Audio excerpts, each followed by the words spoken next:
Hi. Um, I'm in a different place, but I'm here practicing my monologues for my audition tomorrow for AADA, a college that I'm really interested in. I'm still trying to talk quiet because my family's like right over there and they don't really know I do this. And I'd like to keep it that way, but yeah, so this is just going to be like me reading these monologues and then man, this is really uncomfortable. I hope this mic is working because if not, then womp womp. Um, yeah, so yeah, the seat is really uncomfortable. But I thought it was a really cool like vibe. There's a mushroom behind me. If I figure it out, I'll cut to that now. Fun fact: lichen is a mixture between moss and algae. It survives off dead trees and plants, and that's why here in North Carolina there is algae and moss on everything, and it looks really cool. Um, I keep feeling like I'm seeing a snake, but I'm not.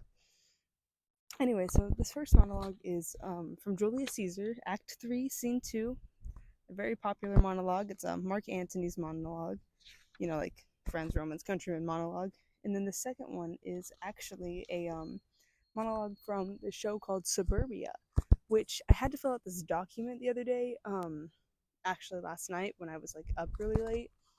Oh, welcome to the log. I guess this would be considered episode 2. Might be a little longer than the first one. Um, yeah, this is a really bad angle, so maybe I can get like a better angle by sitting on the ground on this lichen.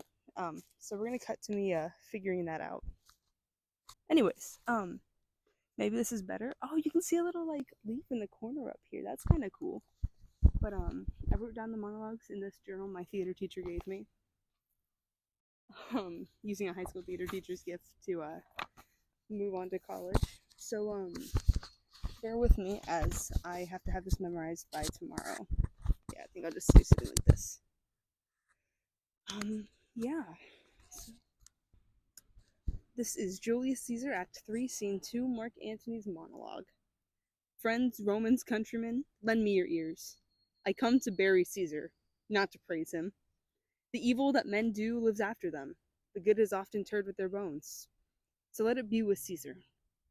The noble Brutus hath told you Caesar was ambitious. If it were so, it was a grievous fault, and grievously hath Caesar answered it. Here, under the leave of Brutus and the rest, I come to speak in Caesar's funeral. He was my friend, faithful and just to me, but Brutus says he was ambitious, and Brutus is an honorable man. He hath brought many captives home to Rome, whose ransoms did the coffers fill. Did this in Caesar seem ambitious? When that the poor have cried, Caesar hath wept. Ambition should be made of sterner stuff. Yet Brutus is an honorable man. You all did see that on the Lupercal I thrice presented him a kingly crown, which he did thrice refuse. Was this ambition? Yet Brutus says he was ambitious, and sure he is an honorable man. I speak not to disprove what Brutus spoke, but here I am to speak what I do know. You all did love him once, not without cause. What cause withhold you then to mourn for him? Oh, judgment, thou art fled to brutish beasts, and men have lost their reason. Bear with me. My heart is in the coffin there with Caesar, and I must pause till it come back to me. So there's a lot of ways that I would like interpret this, but as someone who has not read through the entire thing of Julius Caesar, I'm just gonna like explain what I'm gonna do for the direction I'm taking this. So obviously he's talking at a funeral to friends, Romans, and countrymen. So yeah, all of Caesar's armies, I assume, and like his friends, and then the Romans, obviously the Romans, and I'm assuming that Brutus took control based on what I saw. Sorry to keep looking back. If you can't tell, my family kind of stresses me out, but that's a whole another thing. I come to bury Caesar, not to praise him. He's obviously not going to talk very nice about him, so I'm going to make that very strong derivative statement. More people are leaving, but Friends, Romans, countrymen, lend me your ears. I come to bury Caesar, not to praise him. The evil that men do lives after them. The good is often interred with their bones. So let it be with Caesar. The noble Brutus hath told you Caesar was ambitious. If it were so, it was a grievous fault, and grievously hath Caesar answered it. Here, under the leave of Brutus and the rest, I come to speak in Caesar's funeral.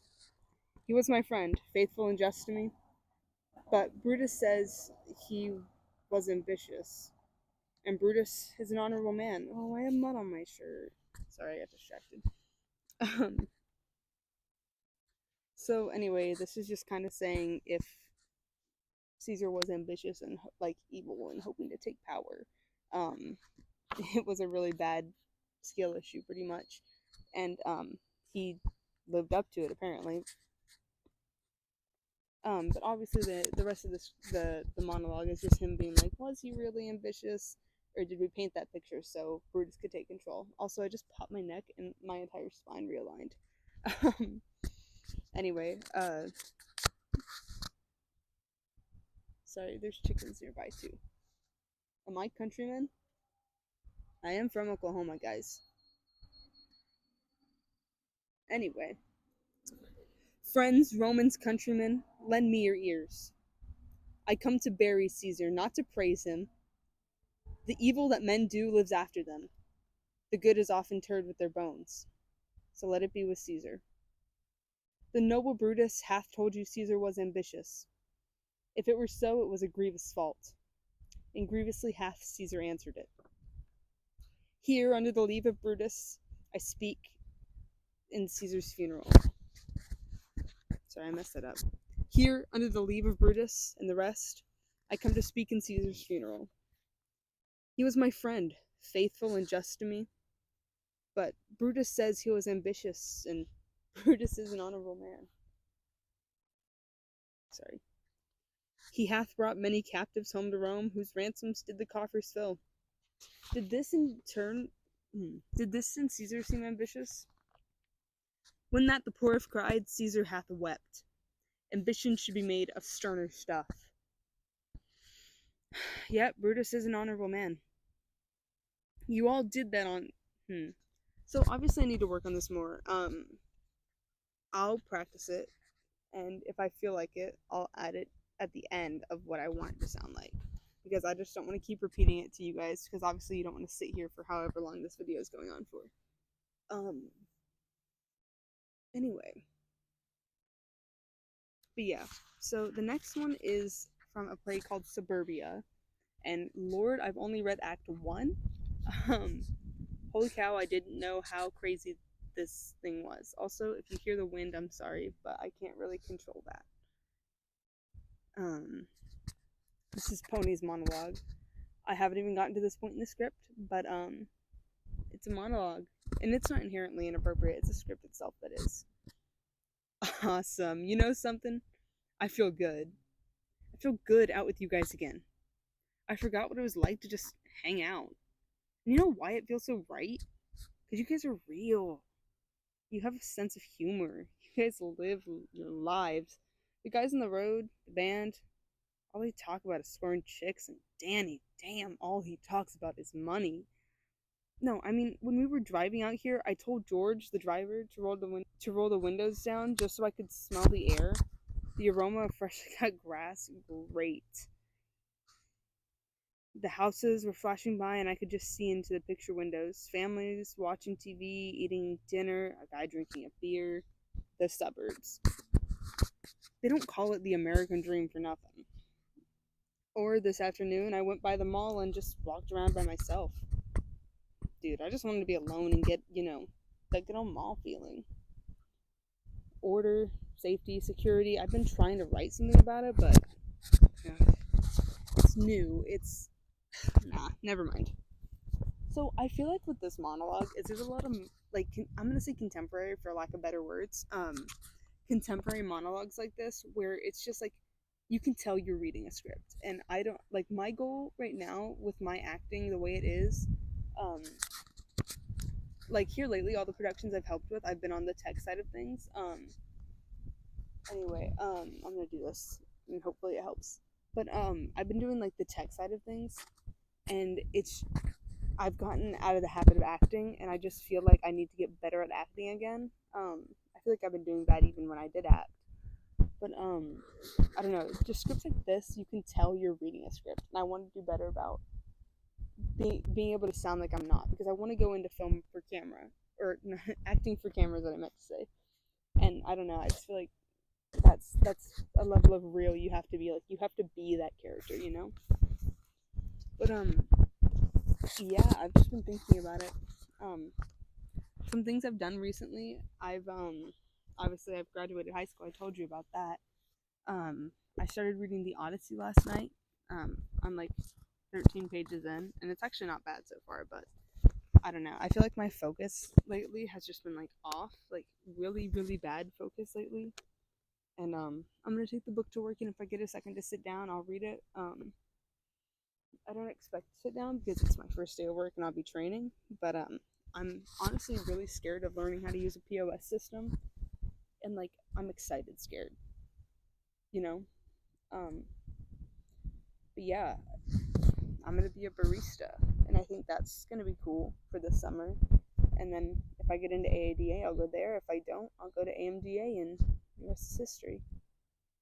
I just don't want to settle for anything. I want to, one of my goals this summer is to do a theater in the park kind of thing where anyone can come, and we just had like script writing seminars and filming sessions. What we would film, I'm not entirely sure. But you know, yeah, I think that would be fun. And then when speaking of now, so I think I'm gonna end this here. If I ended up liking if I ended up like figuring out my monologue, I will, and if I feel like it, I'll put it up in the video. Like I'll snap my fingers. But if not, thanks for listening. If you made it this far, and welcome to episode. I guess goodbye from episode 2 of the log. This is just my internal monologue. All right, I'm gonna stop, and it's either gonna end the video or it's gonna like play the log with the music. Copyright free, obviously, because I'm broke.